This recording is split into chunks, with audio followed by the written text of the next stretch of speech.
Mempercantik kawasan Desa Adat Serangan yang juga merupakan desa wisata, tahun ini akan dibangun kampung kuliner. Akan ada puluhan kios di kampung kuliner yang merupakan UMKM dari Desa Adat Serangan. Lurah Serangan Niwayan Sukanami Rabu 15 Mei mengatakan Serangan telah menandatangani MOU dengan Bappenas terkait pengembangan desa wisata Dewi. Akhir bulan ini akan ada kampung kuliner yang saat ini masih tahap perencanaan dan pembangunan akan dilakukan pada Juli atau Agustus 2024. Target penyelesaiannya Desember 2024 dan diharapkan bisa diresmikan.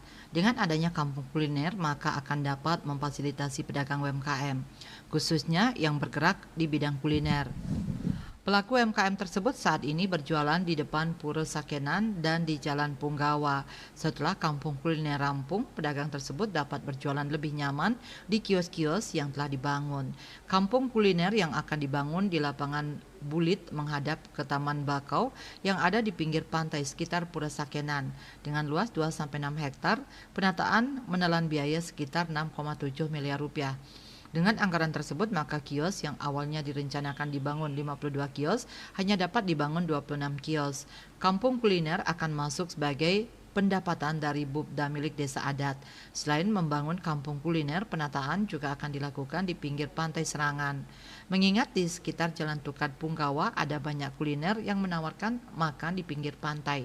Sementara area kampung kuliner akan menghadap ke hutan bakau sehingga pengunjung dapat menyantap makanan sambil menikmati pemandangan bakau dan laut.